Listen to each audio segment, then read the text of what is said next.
Sebelum ceritanya dimulai, silakan tulis di kolom komentar dari daerah mana saja teman-teman yang menonton cerita ini. Dan jangan lupa like dan subscribe, agar channel Our Story bisa terus berkembang dan mempersembahkan cerita yang terbaik. Udara pagi di kota itu masih terasa segar. Sinar matahari yang hangat menembus jendela kaca besar sebuah rumah mewah bercat putih krem di kawasan perumahan elit. Rumah itu tampak anggun, dengan halaman depan penuh tanaman hias dan bunga-bunga segar yang ditata rapi. Di garasi terparkir sebuah mobil SUV hitam berkilau, hasil kerja keras pemilik rumah, seorang wanita muda yang bernama Chika. Chika, wanita berusia 28 tahun, adalah sosok yang memikat sejak pertama kali orang mengenalnya. Bukan hanya karena parasnya yang cantik, kulitnya yang terawat, atau cara berpakaiannya yang selalu terlihat elegan, tapi juga karena kecerdasannya. Ia dikenal sebagai pemilik butik modern yang cukup terkenal di kota. Butiknya tak hanya menjual pakaian, melainkan juga menjadi tempat rujukan anak-anak muda dan wanita karir yang ingin tampil stylish. Sejak muda, Chika sudah terbiasa mandiri. Ia dibesarkan dalam keluarga sederhana.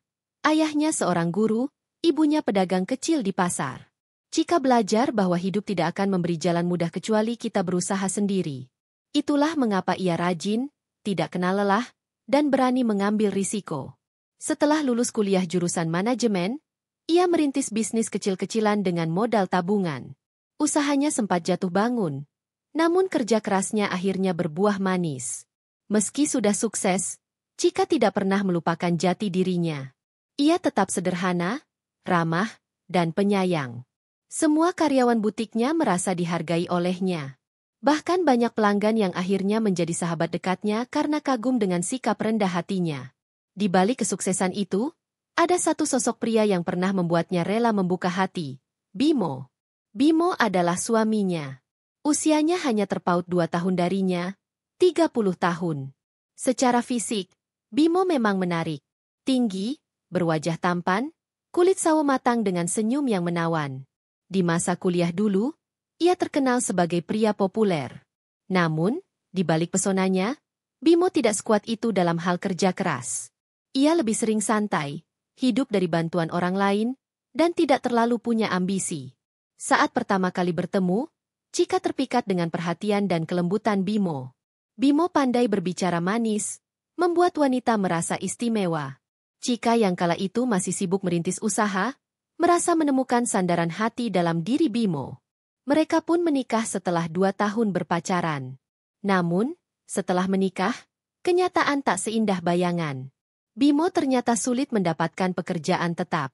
Ia sering mencoba, tapi cepat menyerah. Akhirnya, Chika yang sudah mapan dengan usahanya mau tidak mau menjadi tulang punggung rumah tangga. Semua kebutuhan, mulai dari rumah, mobil, bahkan uang jajan kecil-kecilan untuk Bimo, berasal dari Chika. Bagi Chika, itu bukan masalah besar. Ia menganggap semua itu adalah bagian dari cinta dan pengorbanan. Tapi bagi Bimo, lama-kelamaan itu menjadi beban. Ia merasa gengsinya sebagai laki-laki terluka karena orang-orang tahu bahwa ia, numpang, hidup pada istrinya. Di balik Bimo, ada satu sosok yang selalu berpengaruh. Hayati, ibu mertuanya. Hayati adalah wanita parubaya yang keras kepala, usianya sekitar 55 tahun. Sejak suaminya meninggal beberapa tahun lalu, ia tinggal bersama Bimo. Saat anaknya menikah dengan Chika, ia pun ikut pindah ke rumah mewah milik menantunya. Pada awalnya, hubungan Chika dan Hayati berjalan biasa saja. Namun, seiring waktu, Hayati sering menunjukkan sifat aslinya. Suka meremehkan, merasa paling benar, dan tak segan menuntut. Bagi Hayati, Chika hanyalah orang luar yang kebetulan beruntung punya uang. Ia sering menasihati Bimo agar tidak terlalu tunduk pada istrinya. Dalam pandangan Hayati, laki-laki tetaplah kepala keluarga, meski kenyataannya semua kebutuhan dipenuhi oleh menantu. Kata-kata itu, tanpa disadari, menancap kuat di pikiran Bimo. Pagi itu, Chika duduk di ruang makan.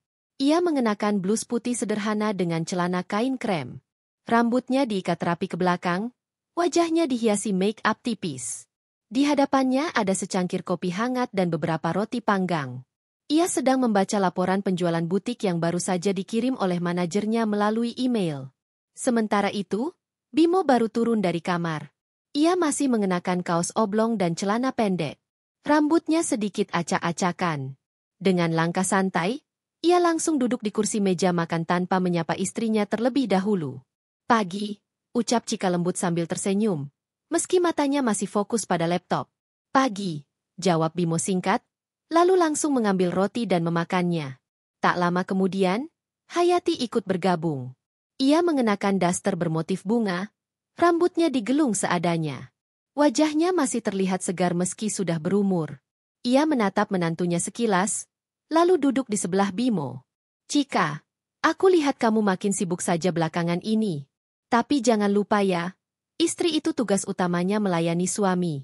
Jangan sampai Bimo diabaikan," kata Hayati dengan nada setengah menyindir. Cika mengangkat wajahnya, tersenyum sopan meski dalam hati agak perih. "Insya Allah, Bu. Saya tetap berusaha mengatur waktu sebaik mungkin. Lagi pula butik sudah ada manajer yang membantu." Bimo hanya diam, sibuk dengan roti di tangannya. Hari-hari seperti ini sudah biasa bagi Cika. Ia terbiasa mendengar komentar dari mertuanya. Ia berusaha menahan diri, tetap menghormati, meski terkadang hatinya sakit. Setelah sarapan, Cika bersiap-siap ke butik. Ia memanggil asistennya untuk menyiapkan mobil. Bimo tidak ikut bekerja, seperti biasanya. Ia lebih sering di rumah, bermain ponsel atau nongkrong dengan teman-temannya. Kadang ia ikut membantu urusan kecil, tapi jarang.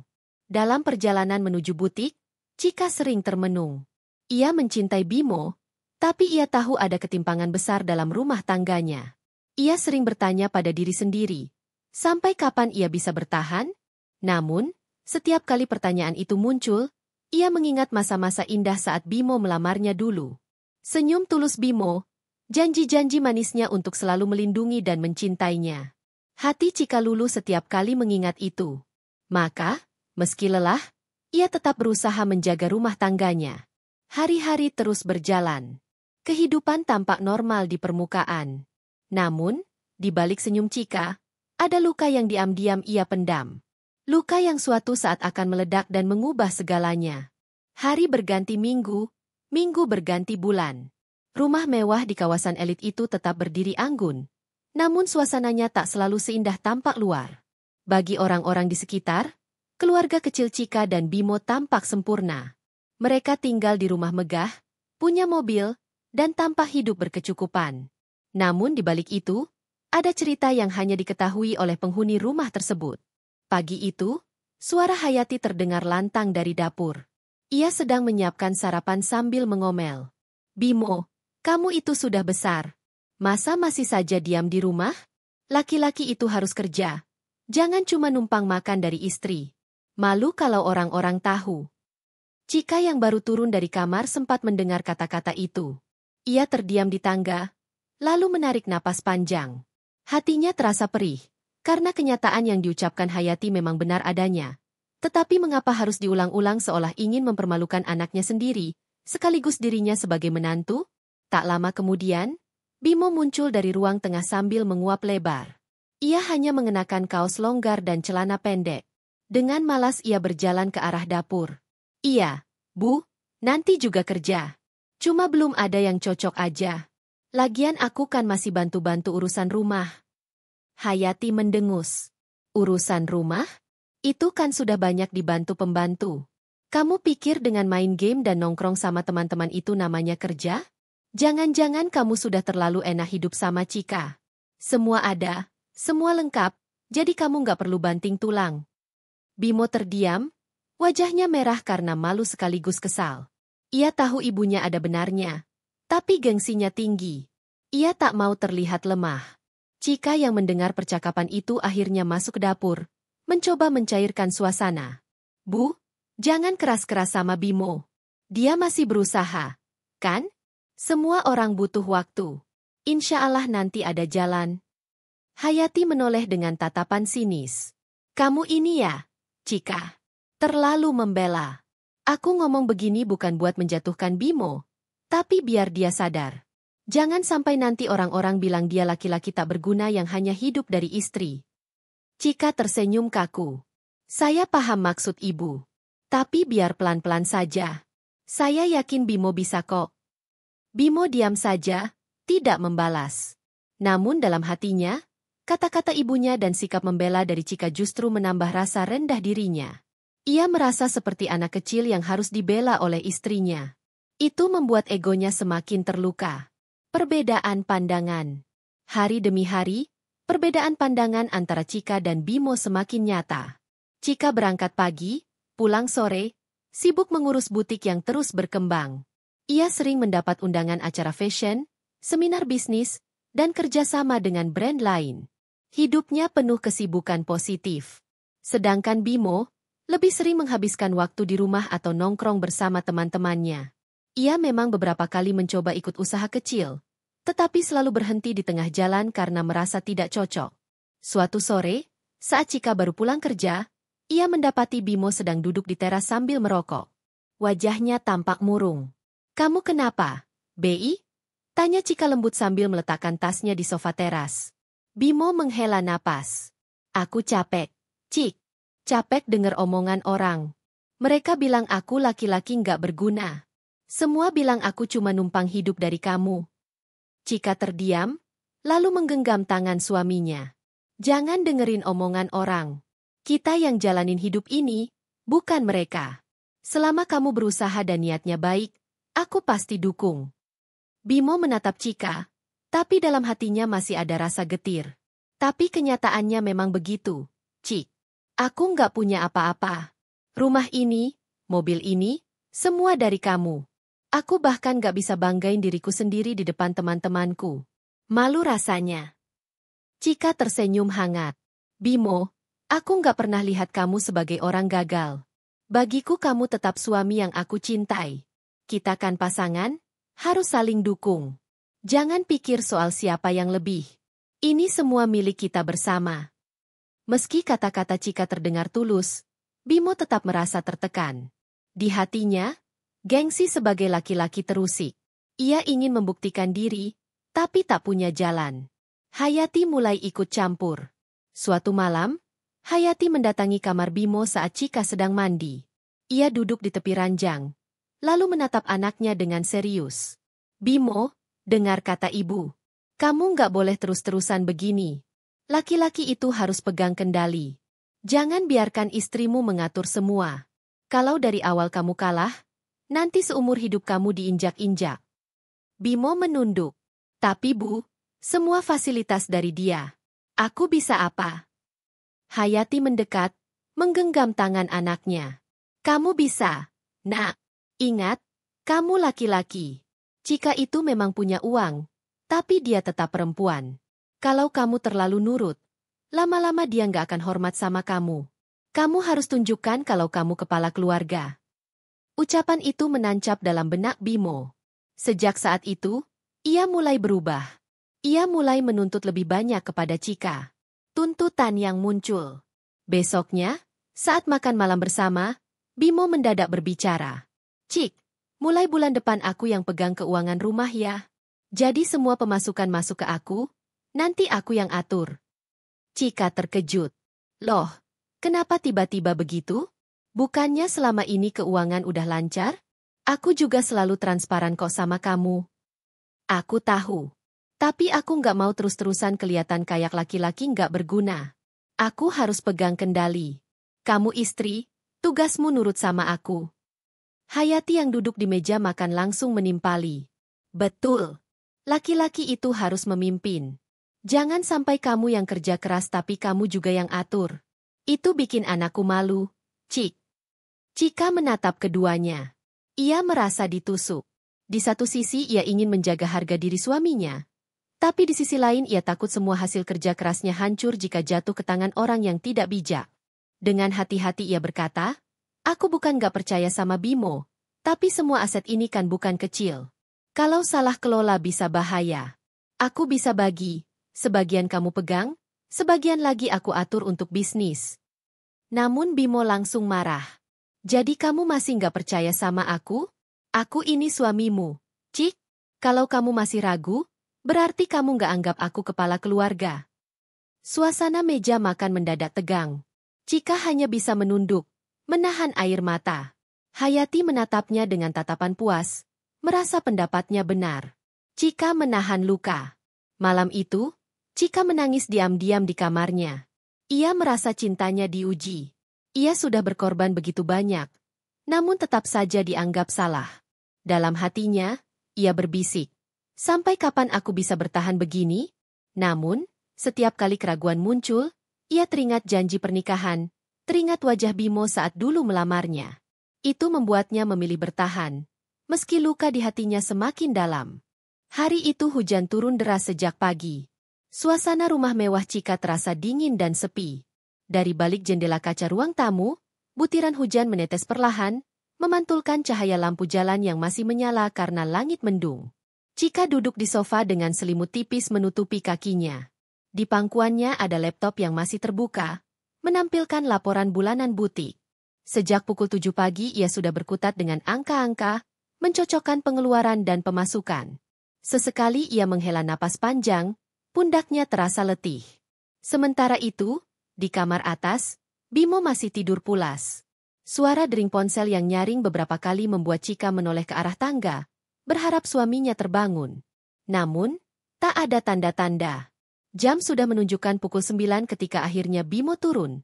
Masih mengenakan kaos oblong dan celana pendek. Rambutnya berantakan, matanya sayu. "Kamu nggak kerja hari ini?" tanya Chika sambil tetap menatap laptop. "Aku kan memang belum ada kerjaan tetap," jawab Bimo sambil duduk di sofa seberang, menguap lebar. "Lagian hujan deras gini, malas juga keluar." Chika tersenyum kecil, berusaha menahan rasa getir.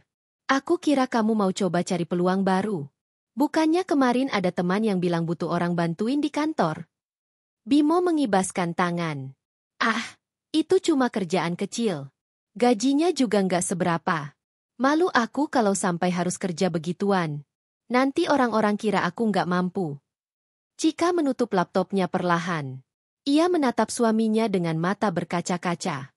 "Bi, semua kerjaan itu mulia. Nggak ada yang hina. Justru dengan kerja apapun, kamu bisa tunjukkan kalau kamu berusaha." Namun Bimo malah merengut. "Kamu gampang ngomong gitu. Karena kamu udah enak. Kamu punya butik. Kamu punya nama. Aku? Aku ini cuma numpang di rumahmu. Kamu pikir aku nggak malu?" Suasana ruang tamu mendadak sunyi. Hanya suara hujan deras yang terdengar di luar. Hayati masuk campur. Tepat saat itu, Hayati muncul dari dapur dengan membawa secangkir teh panas. Ia mendengar percakapan mereka sejak tadi. Dengan tatapan tajam, ia langsung menimpali. "Chika, kamu jangan terlalu nyindir Bimo begitu. Dia itu laki-laki, kepala rumah tangga. Kamu istri, tugasmu ngikutin apa kata suami. Jangan kebalik." Chika tercekat. "Saya nggak nyindir, Bu. Saya cuma ingin Bimo percaya diri. Saya ingin orang lihat dia berusaha, bukan cuma diam di rumah." Hayati menaruh cangkir teh di meja dengan keras, membuat suara dentingan yang nyaring. "Percaya diri itu bukan cuma dari kerja. Laki-laki itu punya wibawa. Kalau kamu terus-terusan ngomong begini, nanti Bimo merasa kamu rendahkan." Bimo diam saja. Namun dalam hatinya ia setuju dengan ibunya. Kata-kata Chika tadi, meski terdengar lembut, memang menusuk egonya. Pertengkaran kecil. Siang harinya, setelah makan, Bimo mendekati Chika yang sedang menata beberapa dokumen di ruang kerja rumah. "Cik, mulai besok jangan terlalu ikut campur ya urusan aku. Aku tahu apa yang harus aku lakukan." Chika menoleh, bingung. "Maksud kamu apa?" "Aku kan cuma ingin kamu punya kesibukan. Biar kamu nggak jenuh di rumah. Kesibukan atau enggak, itu urusanku. Kamu jangan atur aku. Kamu pikir aku ini anak kecil?" Chika terdiam. Ia bisa merasakan jarak di antara mereka makin lebar. Retakan kecil itu mulai terlihat. Dulu, setiap kali mereka berbeda pendapat, Bimo masih bisa bicara dengan nada lembut. Sekarang, suaminya mulai meninggikan suara. "Maaf, Bi," ucap Chika akhirnya. "Aku cuma ingin yang terbaik." Namun Bimo sudah terlanjur kesal. Ia keluar dari ruang kerja dan membanting pintu kamar.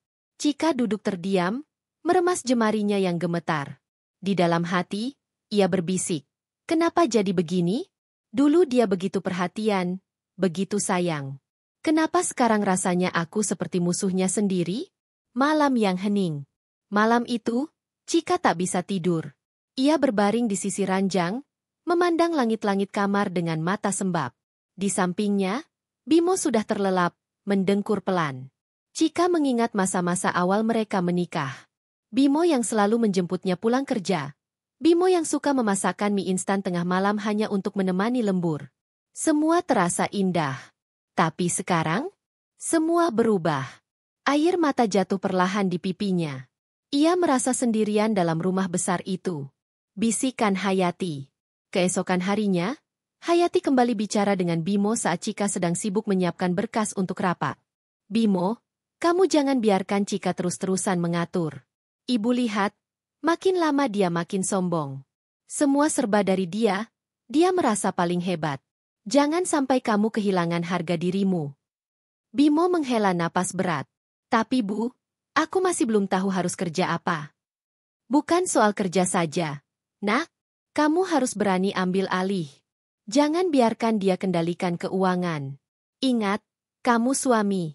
Semua harta yang ada di rumah ini harusnya di bawah kendalimu. Kata-kata itu seperti api kecil yang menyala di dada Bimo. Ia mulai melihat Cika bukan lagi sebagai pasangan hidup yang setara, melainkan sebagai sosok yang seolah-olah menguasainya. Dan api kecil itu, perlahan-lahan mulai membesar. Cika menyimpan luka. Di sisi lain, Cika mencoba tetap sabar. Ia tahu, hubungan mereka mulai retak. Ia merasakannya setiap kali Bimo berbicara dengan nada keras, setiap kali Hayati melontarkan sindiran. Namun ia memilih diam. Dalam hatinya, ia masih percaya, selama cinta ada, semua bisa diperbaiki. Ia berdoa setiap malam agar Bimo kembali seperti dulu. Ia bahkan rela mengurangi waktu istirahatnya demi bisa lebih banyak melayani suaminya. Tapi semakin ia berusaha, semakin Bimo merasa tertekan. Awan gelap yang menggantung. Hari-hari berikutnya dipenuhi pertengkaran kecil yang tak pernah selesai. Mulai dari hal sepele seperti siapa yang harus belanja kebutuhan rumah, sampai masalah besar seperti siapa yang berhak memegang kendali keuangan. Setiap kali pertengkaran terjadi, Hayati selalu hadir sebagai penengah yang justru semakin memperkeruh suasana. Ia selalu membela Bimo, menyalahkan Cika, seolah-olah menantunya itu hanya ingin menguasai anaknya. Cika hanya bisa menahan tangis dalam diam. Ia tidak ingin rumah tangganya hancur, tapi retakan itu semakin melebar. Di dalam hati, ia tahu, badai besar sedang menunggu di depan. Pagi itu, matahari mulai menembus jendela kamar, menerangi ruang dengan cahaya hangat. Namun bagi Cika, sinar itu terasa seperti beban. Malam sebelumnya ia kembali tertidur dengan mata sembab. Setiap hari, rasanya ada saja alasan untuk meneteskan air mata. Ia bangun lebih awal dari biasanya, menyiapkan sarapan untuk Bimo dan Hayati. Sepiring nasi goreng dengan telur mata sapi, ditemani teh hangat yang mengepul. Cika tahu, mungkin dengan perhatian kecil ini, suasana bisa lebih tenang. Namun ketika Bimo turun ke meja makan, ekspresinya datar. Ia hanya duduk, memainkan sendok, lalu menghela napas. Kenapa nasinya begini, Cik? Terlalu asin, ujarnya sambil menyingkirkan piring. Cika tercekat. Ia sudah mencicipinya tadi, rasanya pas. Tapi ia memilih diam. Maaf, Bi. Aku bikin lagi aja kalau kamu nggak suka. Hayati yang duduk di samping langsung menyambar. Cika, masak aja nggak bisa benar. Perempuan zaman sekarang aneh. Sering kali sibuk kerja, tapi urusan rumah berantakan. Cika menunduk. Perih sekali rasanya. Lidahnya ingin membela diri, namun hatinya menolak. Ia tahu, setiap kali ia membalas, keadaan hanya akan makin buruk. Cika di butik. Siang itu, Cika berangkat ke butik dengan mobilnya. Di dalam mobil, ia menahan air mata yang sudah menggenang. Musik lembut dari radio hanya menambah rasa sesak di dada. Setiba di butik, wajahnya berubah. Ia tersenyum pada karyawan, menyapa pelanggan, seolah-olah tak terjadi apa-apa di rumah. Bu Cika, ada pelanggan yang pesan gaun untuk pernikahan. Mereka minta Bu Cika sendiri yang desain, ujar salah satu staf. Oh iya? Baik, nanti saya atur waktunya, jawab Cika lembut. Ia benar-benar tenggelam dalam pekerjaan. Di balik setiap senyum yang ia berikan, Ada luka yang ia tutupi rapat-rapat. Baginya, butik adalah satu-satunya tempat di mana ia bisa merasa dihargai. Namun begitu telepon dari rumah berdering, jantungnya langsung berdegup cemas. Cika, kamu pulang cepat ya. Ibu mau pergi ke acara arisan, minta kamu antar. Jangan lupa bawa mobil yang besar. Suara Hayati terdengar dari seberang. Cika menghela napas dalam-dalam. Baik, Bu. Saya segera pulang. Di dalam mobil. Dalam perjalanan mengantar Hayati ke arisan, suasana mobil hening. Hanya suara mesin yang terdengar. Hayati duduk di kursi belakang, sibuk dengan ponselnya. Setelah beberapa lama, ia berkomentar, Cika, kamu itu sebenarnya istri atau majikan? Semua orang lihat. Kamu yang punya mobil, kamu yang kerja, kamu yang biayai rumah. Bimo jadi apa? Suamimu kelihatan gak berguna. Perkataan itu menghantam Cika tepat di dada. Ia menggenggam erat setir, mencoba menahan air mata agar tidak jatuh. Bu, saya melakukan semua ini untuk keluarga. Saya ingin Bimo juga bangga kalau hidupnya berkecukupan, ucapnya pelan. Namun Hayati hanya mendengus. Kamu salah. Seharusnya kamu yang tunduk, bukan sebaliknya. Jangan sampai Bimo kehilangan harga diri karena ulahmu. Sesampainya di lokasi, Cika membantu menurunkan tas belanja dan barang bawaan Hayati. Meski hatinya perih, ia tetap menunduk hormat. Senyumnya dipaksakan. Bimo yang semakin jauh. Malam harinya, saat Cika ingin berbicara dengan Bimo, suaminya hanya sibuk dengan ponsel. Bei, besok ada acara keluarga dari pihakku. Kamu mau ikut, kan? Tanya Cika dengan penuh harap. Bimo menoleh sebentar, lalu kembali menatap layar. Aku malas. Kamu aja yang pergi. Aku nggak nyaman kalau ketemu keluargamu. Mereka pasti lihat aku sebelah mata.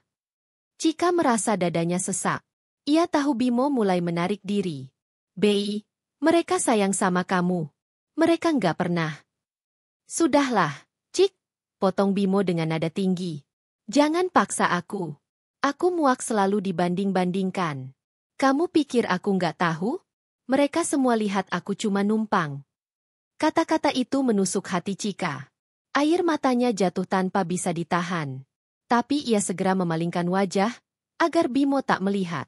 Monolog batin Cika. Malam itu, setelah Bimo tertidur, Cika duduk sendirian di ruang tamu. Lampu kecil menyala redup. Ia menatap sekeliling rumah yang dulu ia bangun dengan penuh cinta. Kenapa semua berubah? Kenapa orang yang dulu berjanji melindungiku, sekarang justru jadi orang yang paling sering melukaiku? Apakah aku salah kalau ingin suamiku berusaha? Kenapa aku selalu diposisikan sebagai orang jahat? Air mata mengalir deras di pipinya. Namun ia menghapusnya cepat-cepat, takut kalau pagi nanti wajahnya sembab dan menimbulkan pertanyaan. Kesabaran yang mulai retak. Hari-hari berikutnya, pola yang sama terus berulang. Cika berusaha keras menunjukkan cinta, dengan perhatian, dengan pengorbanan, dengan doa. Tapi yang ia terima hanya sindiran, teriakan, dan sikap dingin. Ia mulai kehilangan tenaga. Senyum yang biasa ia pamerkan di butik makin sering terasa kaku. Beberapa karyawan diam-diam saling berbisik, khawatir melihat bos mereka sering melamun. Namun di hadapan Bimo dan Hayati, Cika tetap berusaha kuat. Ia tahu, kalau ia terlihat rapuh, mereka hanya akan semakin meremehkannya. Awan gelap semakin tebal. Suatu malam, Cika kembali mendengar percakapan Bimo dan Hayati di ruang tamu. Mereka tidak tahu Cika berdiri di balik pintu, mendengarkan. Bi, kamu jangan biarkan Cika terus begini. Suara Hayati lirih namun tajam. Kalau perlu, kamu ambil keputusan besar. Jangan biarkan dia merasa berkuasa. Keputusan besar? Tanya Bimo ragu. Iya, kamu laki-laki. Kalau dia sudah kebablasan, kamu harus bisa tunjukkan kalau kamu punya kendali. Cika menutup mulutnya dengan tangan, menahan isak. Kata-kata itu seperti petir yang menyambar. Ia tahu, badai besar benar-benar semakin dekat. Hujan deras mengguyur kota malam itu. Cika duduk di ruang kerjanya, menatap layar laptop yang penuh dengan laporan penjualan butik. Tangannya mengetik cepat, mencoba menyeimbangkan angka-angka yang terus bergerak. Ia sedang menyusun rencana ekspansi butik ke kota lain, sesuatu yang sudah lama ia impikan. Namun di balik rasa bangga, ada beban besar. Hampir semua dana pribadi dan tabungan sudah ia putar kembali untuk bisnis. Ia tahu, bila salah langkah, seluruh kerja kerasnya bisa runtuh. Cik, suara Bimo memecah keheningan. Ia berdiri di pintu dengan wajah serius. Cika mengangkat kepala. Ada apa? Bi? Duduk sini. Namun Bimo tetap berdiri, lalu menghela napas panjang. Aku mau ngomong serius. Aku nggak bisa terus kayak gini. Semua orang lihat aku laki-laki nggak berguna. Istriku yang kerja. Aku cuma ikut makan hasilmu. Cika menatap suaminya dengan iba. Bei, aku nggak pernah merasa kamu nggak berguna. Aku kerja karena aku memang suka. Aku bahagia bisa bahagiain kamu dan ibu. Tapi aku nggak bahagia, Cik. Suara Bimo meninggi. Aku capek terus-terusan jadi omongan orang. Kamu nggak tahu, setiap kali aku kumpul sama teman, mereka selalu tanya, Bimo kerja apa sekarang? Hidup dari istri terus? Cika meraih tangan Bimo, mencoba menenangkannya. Aku tahu itu berat, Bei. Tapi kamu kan bisa coba lagi cari kerja. Aku dukung apapun yang kamu mau. Kamu bisa cari kerja. Kamu pikir gampang? Potong Bimo, menepis tangannya. Sekarang gaji orang sepertiku mana mungkin bisa menandingi kamu. Aku bakal tetap kelihatan kecil di depanmu. Kamu pikir aku nggak malu? Hayati ikut campur. Keributan kecil itu rupanya terdengar oleh Hayati yang sedang duduk di ruang tengah. Ia berjalan mendekat, ikut masuk ke ruang kerja. Bimo benar, Cika, kata Hayati sambil berkacak pinggang. Kamu ini istri. Jangan bikin laki-laki merasa rendah. Kamu terlalu pamer sukses. Coba kamu lebih banyak nurut sama suami. Jangan semua-semua kamu yang atur. Cika berdiri, berusaha tetap tenang. Bu, saya nggak pernah niat bikin Bimo merasa rendah. Semua yang saya lakukan ini untuk keluarga. Kalau saya berhenti kerja, bagaimana kita bisa bertahan? Semua kebutuhan, bahkan biaya arisan ibu, dari mana asalnya kalau bukan dari butik? Hayati mendelik. Kamu berani hitung-hitungan sama saya, Cik? Jangan lupa, kamu masih tinggal di rumah anak saya. Kamu itu menantu, jangan sok merasa paling berjasa. Kata-kata itu membuat dada Cika terasa sesak. Ia ingin berteriak, ingin menjelaskan kalau rumah ini ia beli dengan uangnya sendiri, cicilan mobil pun ia yang tanggung. Tapi lidahnya keluh. Ia masih menahan diri. Pertengkaran makin panas. Bimo melangkah mendekat, wajahnya memerah. Sudahlah, Cik. Aku muak hidup kayak gini. Aku nggak punya kendali atas apapun. Uang semua di tanganmu.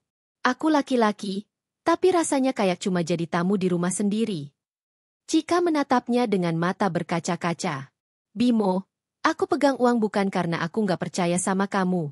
Aku cuma takut kalau nanti kita kesulitan. Aku kerja mati-matian supaya kamu bisa tenang. Apa itu salah? Salah, Cika, bentak Bimo. Kamu membuatku merasa nggak berguna. Kalau kamu benar-benar menghargai aku, serahkan kendali itu. Biar aku yang atur. Aku suamimu, bukan anak kecil. Air mata Cika menetes tanpa bisa ditahan. Tapi, semua itu hasil kerja kerasku, Bi. Aku cuma ingin keluarga kita aman. Kenapa aku selalu disalahkan? Ledakan emosi. Tiba-tiba Bimo menggebrak meja kerja dengan keras. Laptop di atasnya hampir terjatuh. Cukup, Cika. Aku nggak mau hidup seperti ini lagi. Kalau kamu terus begini, aku bisa. Bimo berhenti sejenak, menahan kata-kata yang hampir meluncur. Cika terlonjak kaget. Air matanya mengalir deras. Ia menatap suaminya yang kini begitu asing. Orang yang dulu ia cintai, yang dulu memegang tangannya dengan lembut, kini berubah menjadi seseorang yang penuh amarah. Hayati menambahkan minyak ke dalam api. Bimo, kamu jangan biarkan dia seenaknya. Kalau perlu, ambil keputusan besar. Jangan sampai kamu diinjak-injak di rumah sendiri. Cika jatuh terduduk di kursi, menangis. Suasana ruang kerja dipenuhi ketegangan, suara hujan deras di luar seakan menambah kelam. Keheningan yang mencekam. Setelah beberapa saat, Bimo berbalik, melangkah keluar tanpa kata. Pintu kamar dibanting keras hingga bergetar. Hayati hanya mendengus, lalu menyusul masuk ke kamar anaknya. Chika dibiarkan sendiri. Tangisnya pecah semakin keras. Tubuhnya bergetar. Ia menutup wajah dengan kedua tangan, berusaha meredam suara agar tidak terdengar. Dalam hati ia berteriak, "Apakah ini harga dari cintaku? Apakah pengorbananku memang tak berarti sama sekali? Kenapa aku terus yang disalahkan?" Di malam itu, untuk pertama kalinya, Chika benar-benar merasa dirinya sendirian. Hari itu langit tampak mendung sejak pagi. Awan kelabu menggantung berat, seolah ikut memantulkan suasana hati Chika yang sudah berminggu-minggu dihantui ketegangan. Sejak pertengkaran besar malam itu, hubungan antara dirinya dengan Bimo semakin renggang. Bimo jarang sekali pulang tepat waktu, seringkali keluar bersama teman-temannya tanpa memberi kabar. Sementara Hayati makin sering melontarkan sindiran yang menusuk, seakan-akan Chika adalah sumber dari semua masalah. Namun siang itu, Bimo tiba-tiba mengajaknya pergi bersama. "Cik, kamu ikut. Ibu juga. Kita ada urusan di luar kota sedikit," ucapnya singkat. Hati Chika berdesir. Sudah lama mereka tidak pergi bersama dalam satu mobil. Meski suasana kaku, ia mencoba berharap, mungkin ini kesempatan untuk memperbaiki keadaan. Perjalanan yang menyesakan. Mobil melaju membelah jalan raya yang basah oleh hujan gerimis. Chika duduk di kursi depan samping Bimo, sementara Hayati di belakang. Suasana hening, hanya suara mesin dan gesekan wiper di kaca. Chika memberanikan diri membuka percakapan. "Bei, setelah ini, mungkin kita bisa makan bersama dulu? Sudah lama kita nggak duduk satu meja tanpa ribut." Namun Bimo hanya mendengus. Tangannya menggenggam setir begitu erat hingga buku jarinya memutih. Hayati di kursi belakang menyahut dingin. "Kamu ini ya, Chika. Masih bisa-bisanya mikirin makan. Harusnya kamu lebih peka sama perasaan suami. Jangan sok manis kalau sebelumnya kamu yang bikin dia sakit hati." Chika terdiam. Dadanya sesak. Ia menatap jendela, melihat tetesan air hujan berlomba di kaca, berusaha menahan air mata yang hampir pecah. Percakapan yang membakar. Setelah beberapa menit, Bimo akhirnya bersuara. Suaranya berat dan penuh tekanan. "Cik, aku udah nggak tahan. Aku capek hidup begini." Chika menoleh cepat. "Maksud kamu? Capek kenapa? Bei, kita bisa cari jalan keluar sama-sama." "Apa? Jalan keluar?" Bimo mendengus. "Selama ini aku selalu diposisikan di bawah. Semua orang lihat aku hanya numpang hidup dari kamu. Istriku yang kerja, istriku yang punya segalanya. Aku, apa?" "Bi," suara Chika bergetar, "aku nggak pernah anggap kamu rendah. Aku cuma ingin kita sama-sama bahagia. Kalau kamu mau usaha, aku akan dukung sepenuh hati. Kamu tahu itu." Bimo menoleh sekilas, matanya merah karena amarah yang ditahan terlalu lama. "Dukung? Kamu sebut itu dukung? Kamu atur semua. Uang, keputusan, bahkan gaya hidup kita. Aku ini suamimu, Cik, tapi rasanya aku cuma jadi penumpang di mobil hidupmu." Chika menahan napas, tangannya gemetar di pangkuan. "Aku minta maaf kalau kamu merasa begitu. Aku hanya ingin yang terbaik." "Cukup, Chika!" Suara Bimo meledak, membuat tubuh Chika tersentak. "Aku nggak mau terus begini. Aku nggak bisa lagi." Kalimat yang menghancurkan. Hening panjang menyelimuti mobil. Hanya ada suara deras hujan yang semakin kencang. Dan kemudian, kalimat itu meluncur dari mulut Bimo, tajam seperti pisau menusuk jantung Chika. "Aku talak kamu, Chika." Suara itu bergema di telinga Chika, berulang-ulang, seakan dunia runtuh seketika. Chika menoleh, menatap wajah suaminya dengan mata terbelalak. Air matanya langsung pecah tanpa bisa ditahan. "Bi, kamu serius? Di mobil, begini?" Hayati dari belakang justru tersenyum tipis, seperti lega mendengar ucapan anaknya. "Akhirnya kamu ambil keputusan juga, Bimo. Memang sudah waktunya." Chika hampir tak bisa bernapas. Dunia seakan berputar. Ia menatap keluar jendela, berusaha mencari udara, namun dada terasa semakin sesak. "Bei, jangan main-main dengan kata itu. Kamu sadar nggak apa yang barusan kamu ucapkan? Kamu sadar betapa hancurnya aku sekarang? Suaranya nyaris tak terdengar, bercampur isak. Namun Bimo hanya menggertakkan gigi, menatap lurus ke jalan. Aku sudah sadar betul. Ini jalan satu-satunya. Keputusan Cika. Air mata terus mengalir membasahi pipi Cika. Jantungnya berdegup kencang. Seluruh tubuhnya gemetar. Namun di balik rasa sakit yang menusuk, ada sesuatu yang perlahan tumbuh. Keberanian. Ia menarik napas panjang, menghapus air mata dengan punggung tangan. Kalau begitu, berhenti di sini, Bi. Bimo menoleh cepat. Apa maksudmu? Berhenti. Sekarang juga. Kamu dan ibu turun di sini. Suara Cika tegas, meski bergetar. Cik, jangan gila. Bimo membentak. Namun Cika menatapnya lurus. Mata basahnya memancarkan tekad yang belum pernah muncul sebelumnya. Kamu sudah ucapkan talak. Kamu bukan suamiku lagi. Kamu dan ibu selama ini numpang hidup dariku, tapi masih berani menjatuhkanku di tengah jalan. Sekarang, aku yang menurunkan kalian di tengah jalan. Bimo terdiam. Hayati di belakang menatap dengan wajah terkejut, tak percaya Cika berani berkata demikian. Mobil berhenti mendadak di pinggir jalan yang sepi, hujan deras masih mengguyur. Dengan tangan gemetar, Cika membuka kunci pintu. Silakan turun, katanya lirih, namun penuh ketegasan. Perpisahan di tengah jalan. Bimo menatap Cika dengan wajah marah bercampur bingung.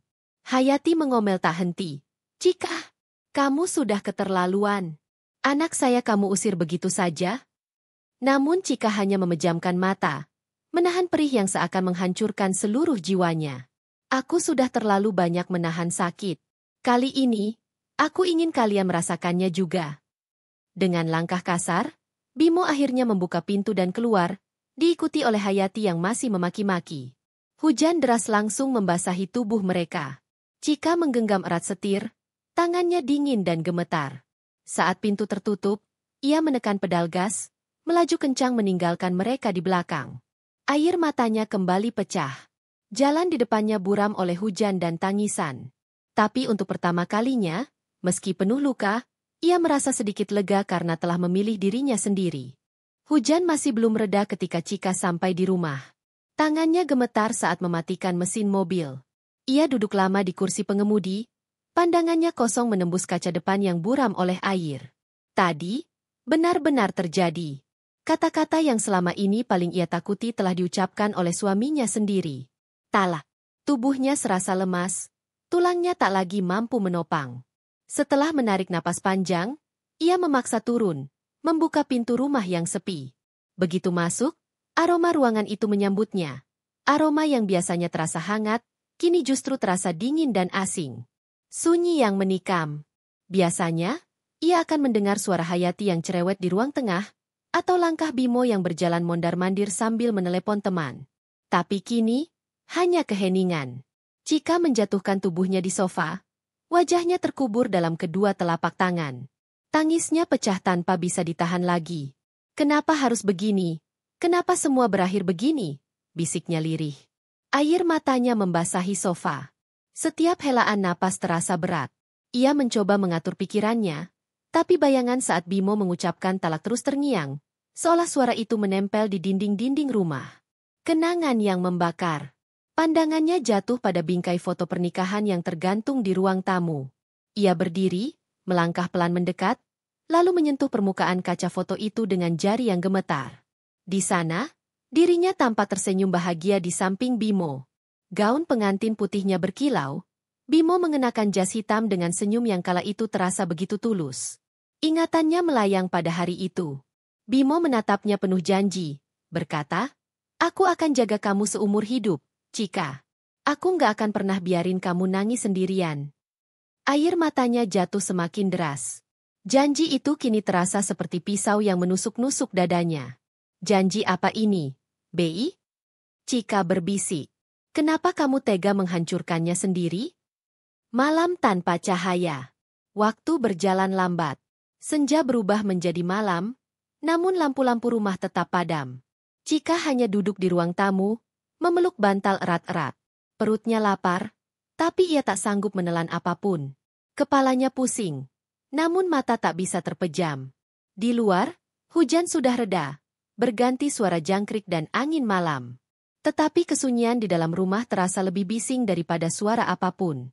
Sesekali ia mendengar bayangan suara Bimo memanggil namanya. Lalu ia menoleh dengan harapan, hanya untuk mendapati ruangan kosong. Kenapa aku masih berharap dia kembali? Lirihnya. Padahal jelas-jelas dia yang pergi. Dia yang menjatuhkan aku. Kehadiran yang hilang. Malam itu, Chika masuk ke kamar. Kamar yang dulu penuh dengan aroma tubuh Bimo, kini terasa hampa. Ranjang besar itu terasa terlalu luas untuknya sendiri. Ia duduk di tepi ranjang, menatap sisi tempat tidur yang kosong. Tangan mungilnya meraba sprei, seakan mencari jejak hangat yang pernah ditinggalkan Bimo. Tapi yang tersisa hanya dingin. Tangisnya kembali pecah. Ia memeluk guling erat-erat, membenamkan wajahnya di sana. Kenapa kamu tega, Bei? Aku sudah berkorban segalanya buat kita. Aku sudah relakan waktuku, tenagaku, bahkan mimpiku, hanya untuk lihat kamu bahagia. Tapi balasanmu, talak. Kalimat itu meluncur berulang kali, bercampur dengan isakan pilu yang tak kunjung reda. Kesendirian yang menghantui. Malam semakin larut. Matanya bengkak karena tangis, suaranya parau, tubuhnya lelah. Namun rasa sakit di hatinya tidak memberi ruang bagi tidur. Chika akhirnya berdiri, berjalan pelan ke arah jendela kamar. Dari sana, ia melihat lampu jalan menyinari aspal yang masih basah oleh hujan. Jalan itu kosong, hanya sesekali dilewati kendaraan. Bayangan tadi siang kembali terulang di kepalanya, saat ia benar-benar menurunkan Bimo dan Hayati di tengah jalan. Wajah Bimo yang marah, wajah Hayati yang tak percaya. Semua terekam jelas. Dan meski keputusan itu ia ambil dengan tegas, hatinya kini porak-poranda. Apakah aku benar melakukan itu? Atau aku hanya membuat diriku sendiri semakin sengsara? Pikirnya. Hening menjelang subuh. Waktu terus berjalan hingga jarum jam menunjuk pukul 3 dini hari. Rumah itu masih sunyi. Chika terduduk di lantai kamar, bersandar di dinding, menatap kosong ke arah pintu. Tubuhnya lunglai, matanya sembab. Dalam hati kecilnya, ia berbisik lirih. Aku kuat, aku pasti bisa kuat. Tapi, sampai kapan aku harus bertahan sendirian begini? Subuh pun akhirnya datang. Namun bagi Chika, malam itu menjadi malam terpanjang dalam hidupnya. Malam pertama tanpa suami, tanpa mertua, tanpa siapapun di sampingnya. Dan sejak saat itu, kesendirian bukan lagi sekadar rasa sepi, melainkan hantu yang terus menghantui setiap tarikan napasnya. Malam itu, hujan masih deras ketika Bimo dan Hayati diturunkan di tepi jalan. Mobil Chika melesat pergi, meninggalkan mereka dalam kebingungan dan amarah. Air hujan membasahi tubuh mereka hingga kedinginan. Jalanan sepi, hanya ada lampu jalan yang berkedip samar. Bimo menendang kerikil dengan gusar. Ibu lihat sendiri kan, Chika sudah gila. Berani-beraninya dia usir kita begitu saja. Hayati, dengan rambut basah dan baju menempel di tubuh, mendengus marah. Memang dasar perempuan itu. Dari awal ibu sudah bilang, dia terlalu tinggi hati. Sekarang kamu rasain sendiri kan? Untung kamu berani jatuhkan talak. Namun, di balik kata-katanya, wajah Hayati menyiratkan keresahan. Ia melirik ke sekitar. Tapi, kita ini mau kemana sekarang, Bim? Bimo terdiam. Dadanya terasa sesak. Ia menoleh ke arah jalan yang semakin sepi, lalu menarik napas panjang. Untuk pertama kalinya, ia benar-benar merasa tidak punya arah. Mencari tempat berteduh. Malam itu, mereka akhirnya menumpang di rumah salah satu kerabat jauh. Bimo mengetuk pintu dengan basah kuyup, wajah memelas. Mas, bolehkah kami numpang menginap malam ini? Hujan deras, kami nggak punya tempat. Kerabat itu menerima mereka dengan ragu. Ya sudah, masuklah dulu. Tapi hanya sementara, ya. Rumahku kecil, anak-anak juga banyak. Bimo tersenyum pahit. Iya, Mas. Terima kasih. Malam itu mereka tidur di ruang tamu sempit beralaskan tikar tipis. Bimo menatap langit-langit, matanya enggan terpejam. Suara hujan di luar membuat pikirannya melayang kembali pada rumah Chika. Kasur empuk, ruang hangat, makanan lezat yang selalu tersedia. Kini semua itu hilang dalam sekejap. Hari-hari sulit dimulai. Beberapa hari berlalu. Bimo berusaha mencari kerja untuk membiayai hidupnya bersama Hayati. Namun ijazahnya pas-pasan, keahlian pun tak banyak. Ia melamar ke beberapa tempat, tapi hasilnya nihil. Wajahnya semakin muram setiap kali pulang dengan kabar buruk. Sementara itu, Hayati mulai merasakan getir kehidupan tanpa Chika. Biasanya, ia hanya duduk di rumah, menikmati makanan yang sudah tersedia, kadang bersantai sambil menonton televisi. Kini, ia harus membantu pekerjaan rumah kerabatnya demi imbalan sekadar makan. Ibu capek, Bim. Gak pernah kepikiran hidup kita bisa jatuh begini, keluhnya suatu sore. Bimo hanya mengangguk, wajahnya muram. Ia duduk di teras, menatap jauh ke jalanan. Apa aku sudah salah ambil keputusan? Pikirnya. Namun ego masih menahannya untuk mengakui. Bayangan Chika. Malam itu, saat semua orang tertidur, Bimo terjaga. Ia menatap ponsel di tangannya. Layar kosong, tidak ada pesan masuk. Dulu, hampir setiap malam ada pesan dari Chika. Jangan lupa makan ya, BI, atau aku tunggu kamu pulang. Kini layar itu sunyi. Bimo menutup wajah dengan kedua tangan. Ada perasaan aneh menyusup di dadanya, rindu bercampur penyesalan. Namun gengsinya masih tinggi. Ia menggertakkan gigi. Aku harus buktikan bisa hidup tanpa dia. Di sisi lain, Hayati terbaring gelisah. Perempuan paruh baya itu tidak bisa tidur. Ia terbiasa dengan kasur empuk dan kamar pribadi di rumah Chika. Tikar tipis di ruang tamu kerabat membuat punggungnya sakit. Kenapa hidup jadi begini? Gumamnya lirih. Untuk pertama kalinya, ia mulai menyadari bahwa kenyamanan yang ia nikmati selama ini sebenarnya berasal dari Chika. Konflik ibu dan anak. Hari-hari berikutnya semakin berat. Kerabat yang mereka tumpangi mulai menunjukkan rasa tidak enak. Bim, Ibu Hayati, maaf ya. Kalian sudah hampir 2 minggu di sini. Aku juga punya tanggungan. Mungkin kalian harus cari tempat lain. Bimo terdiam, wajahnya pucat. Hayati langsung meradang. Kok begitu sih? Kita ini keluarga loh. Namun penolakan tetap datang. Akhirnya, mereka harus pergi dengan membawa beberapa tas pakaian seadanya. Di jalan, Hayati meledak marah pada Bimo. Lihat kan? Gara-gara kamu ikut perempuan itu, hidup kita jadi begini. Kalau saja kamu lebih tegas dari dulu, nggak akan begini ceritanya. Bimo menoleh tajam. Ibu jangan salahkan aku terus. Bukannya ibu yang tiap hari memanas-manasi aku buat lawan Chika? Sekarang kita sama-sama sengsara. Ibu. Hayati terdiam, bibirnya bergetar. Untuk pertama kalinya, ia tidak bisa menjawab. Karena di dalam hatinya, ia tahu perkataan anaknya ada benarnya. Malam di pinggir jalan. Malam itu mereka benar-benar tidak punya tempat. Dengan sisa uang seadanya, mereka menyewa kamar losmen murahan di pinggiran kota. Bau pengap, cat dinding mengelupas, kasur tipis yang penuh noda.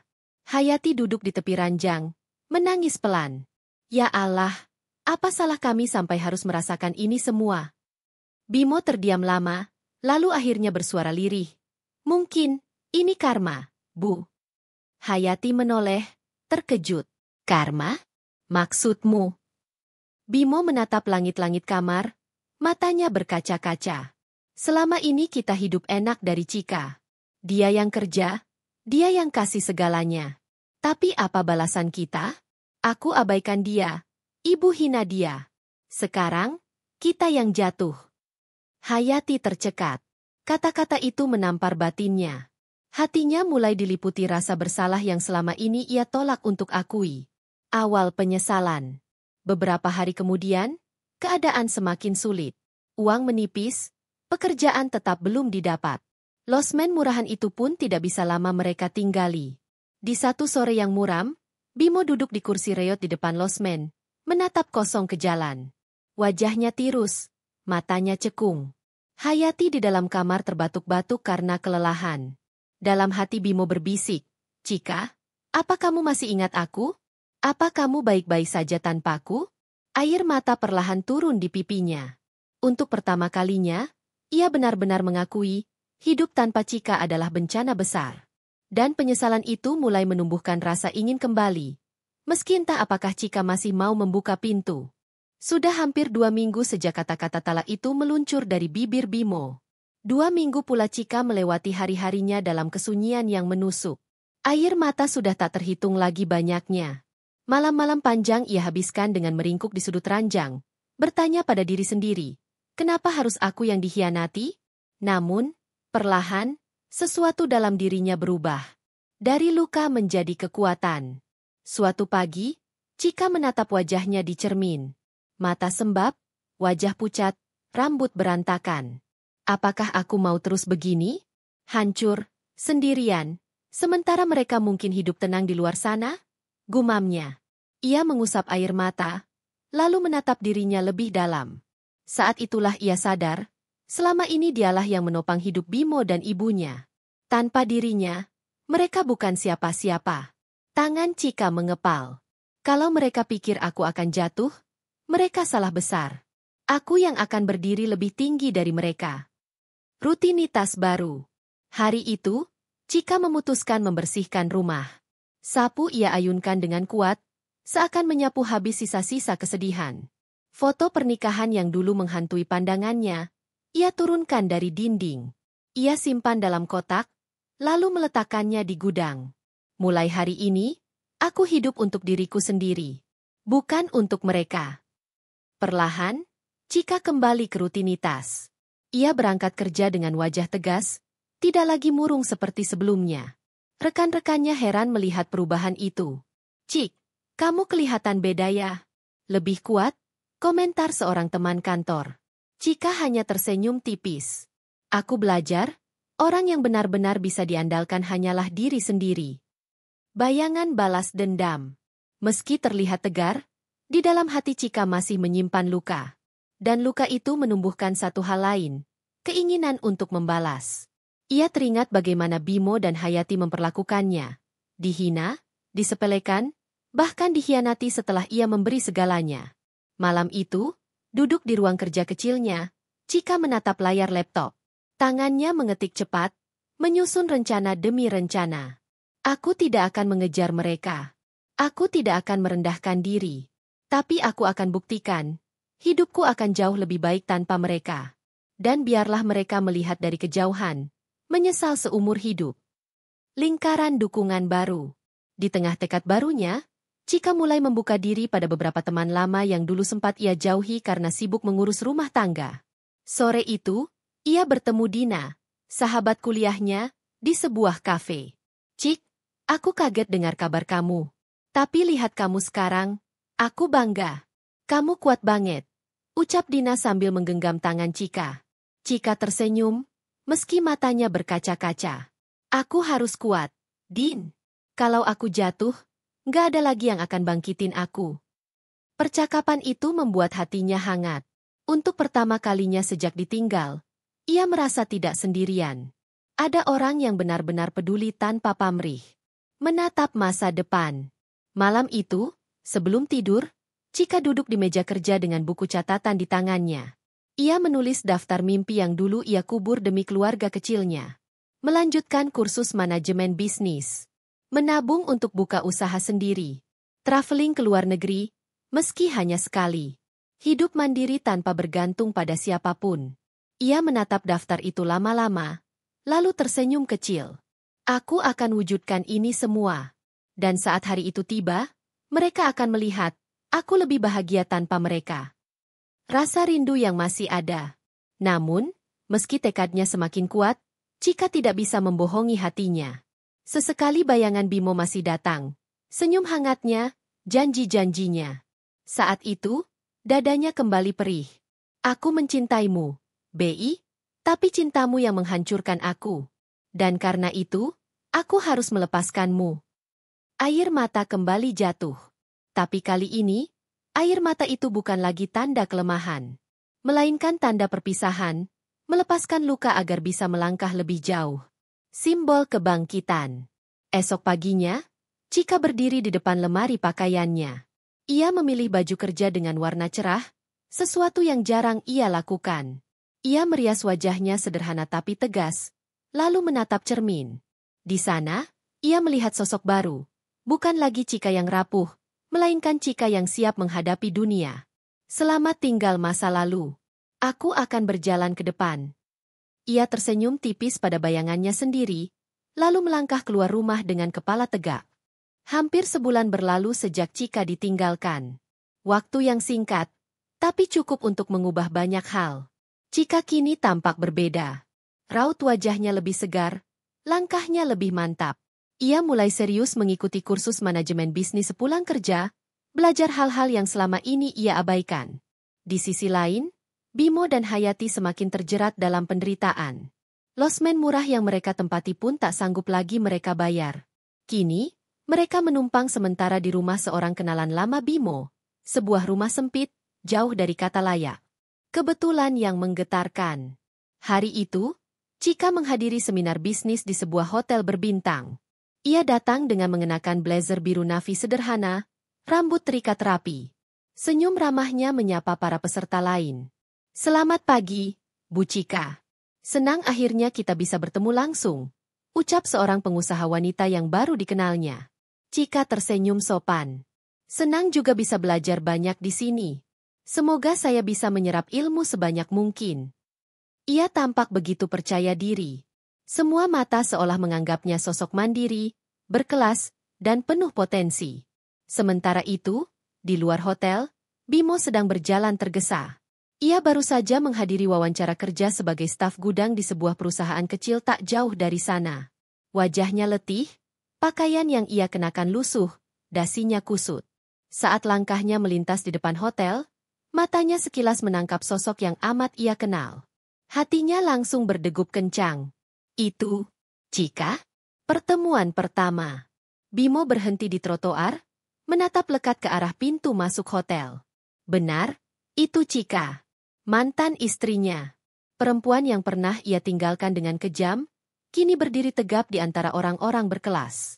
Chika tidak menyadari keberadaannya. Ia sedang berbicara dengan beberapa peserta seminar, wajahnya cerah dan anggun. Bimo merasa dadanya sesak. Ada rasa kagum, tapi juga perih. Ia tampak jauh berbeda dari terakhir kali ia lihat.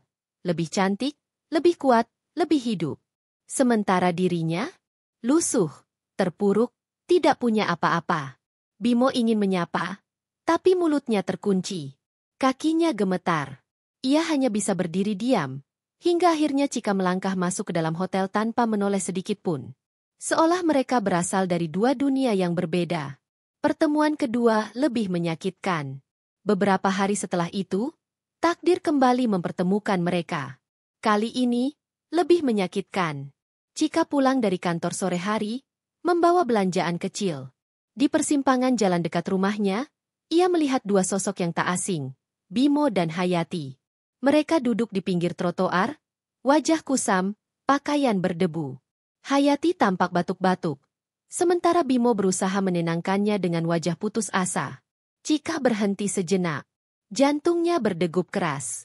Ada bagian dari dirinya yang ingin mendekat, menawarkan bantuan. Namun, kenangan luka segera muncul, kata-kata talak, hinaan, pengkhianatan. Tangannya mengepal. Tidak, aku tidak boleh jatuh iba. Mereka memilih jalan ini.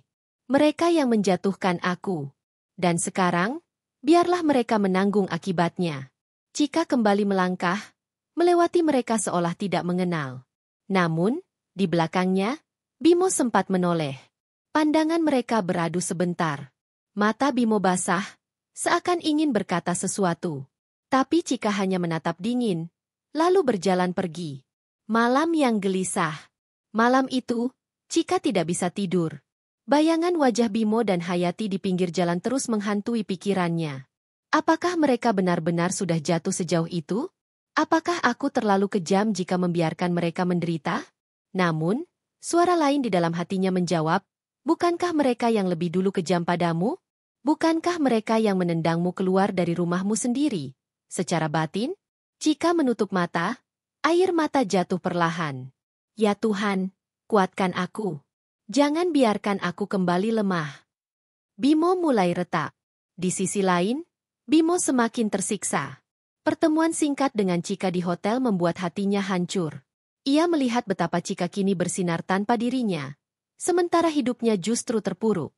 Malam itu, Ia termenung lama di bawah lampu jalan.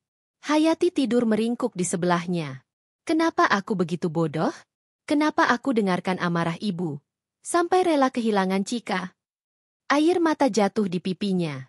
Untuk pertama kalinya, Bimo benar-benar merasakan kehilangan yang dalam. Bayangan balas dendam Chika. Meski hatinya digelayuti rasa iba, Chika tetap berpegang pada tekadnya. Ia tidak akan membuka pintu lagi untuk mereka. Ia bahkan mulai berpikir, jika mereka bisa melihat aku semakin sukses, mungkin itu akan menjadi balasan yang lebih menyakitkan daripada sekadar meninggalkan mereka di jalan. Chika mulai menyusun langkah baru. Ia menerima tawaran dari seorang rekan bisnis untuk ikut serta dalam proyek usaha kecil. Meski masih tahap awal, semangatnya membara. Ini langkah pertama, Cik, ucap Dina, sahabatnya, saat mereka berdiskusi. Ya, jawab Chika sambil tersenyum dingin. Aku akan pastikan mereka melihat. Aku bisa hidup jauh lebih baik tanpa mereka.